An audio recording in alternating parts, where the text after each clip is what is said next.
Walker, this is Chat Talent. I'm here today at Unleash in London, and I've got with me Ross Elmsly from beqom. Hello, Hi, Ross. Alan. How are you? I'm very good, thank you.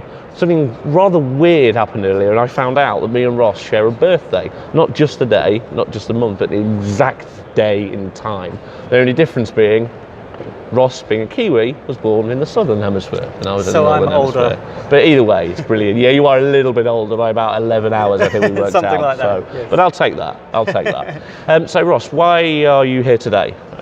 So I work at beqom. Yeah. beqom's a specialist in compensation and reward management for large enterprises. Okay. So we're a sponsor here today. So we're here for some networking. We're here for some meetings, Yeah. both prospects and customers. And we're here to see some of the speakers. Okay, excellent. So when I worked in-house, I was generally kept away from anything too complicated, particularly things like payroll and compensation and reward. And I never really bothered myself too much in terms of understanding what the differences are between those. Okay. So you guys are compensation and reward, yes? Yes. What's the difference between that and payroll? So compensation and reward is the part before payroll. Okay. So it starts with decisions like how are you going to pay your people? What's your pay philosophy? Do you, for example, want big variables against performance, or do you want to pay people basic salaries? And all the decisions like that. And that impacts who you attract for talent, how you pay your people, and all sorts of other things, the culture of the company. Okay. Once you've made those decisions, reward is also about running that pay. Yeah. So making the budget.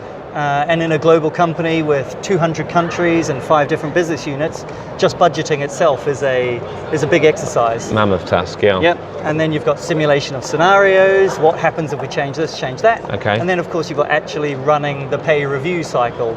So do you bring in performance management, salary, bonus, LTI, and of course do you also do sales commissions, for example? Okay. So when you've got a complex business, global in scale, Yep. probably running various different schemes around the world, depending on how Sometimes things hundreds work. or thousands of schemes. Really? Yep. Jeez, wow. Okay, so and you guys help organisations tackle that, do you? Exactly, yes. Right, okay, excellent. So, have you had a chance to see any of the speakers yet? I haven't yet, no. We've been busy this morning, but there are some I want to see this afternoon. Yeah, who are you hoping to see? There's a speech from DPDHL, Deutsche Post DHL. Right, They're one of our customers, and they're also speaking about their journey on compensation. right. And then there's a few other speakers that look quite interesting, so I'll see if I can join in or not, schedule permitting. Okay, so again, going back to the reward piece and compensation, in my mind, although it's complicated, is there much happening in terms of innovation or change in that world? Have things moved along in the last few years, and where are they heading? Yeah, I think there's a massive scope for change. Much like talent, technology is changing reward and comp, and for the better. But of course, technology is just an enabler. There's a number of issues. One, of course, is inequality, and that is, I think, a deep-seated, I'd even use the word cancer. Yeah, strong word. Yeah, that must be, it's got to be looked at, and it's got to be solved, because there's so many young people with a lack of opportunity, and there's so many people looking at, say, pay differentials between the CEO and the lowest paid. Now, I'm not saying we have to raise everybody's pay, but that is changing, and companies are experimenting with different things, and countries themselves are experimenting with different things. Okay. So a further reduction in inequality is probably the big one. The second is we just see a lot of innovation ideas. Yeah. So what if we paid people on their future potential, not their past performance? Okay. What if we paid people in cross-functional teams based on their work that day? Right. Okay. So interesting. micro bonuses or micro incentives. So it doesn't have to be a once-a-year performance discussion that feeds into your once-a-year salary review. And the scope for innovation is endless. So it kind of feeds into the world, so kind of we've moved away, thankfully now, most organisations have, from your annual appraisal. Because people realise by the time you get to the point of doing that annual appraisal, stuff that needed fixing should have been fixed.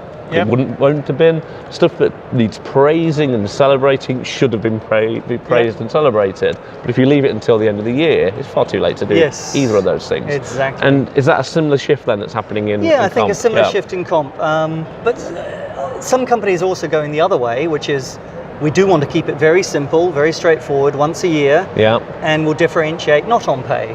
And that's also an equally valid approach, depending on your culture, your company, and how you value and want to pay your people. Well, I guess getting a better understanding helps you make those decisions, and you can do it through having the right data available and being able to model stuff and look at the different connotations of it. Okay. I'm certainly a proponent of innovation because I think it brings a lot of value, and we see it in our customers. One of the reasons they buy beqom is to try new things. Right. And we see we get the feedback and we see the value in that. So excellent. Listen, Ross, thank you. I know you've got to get back to the stand and meet some more customers, hopefully, and certainly see some sessions this afternoon. So thank you for having me, Alan. Awesome. Thanks for coming. Thanks for coming. Birthday brother. Bye-bye.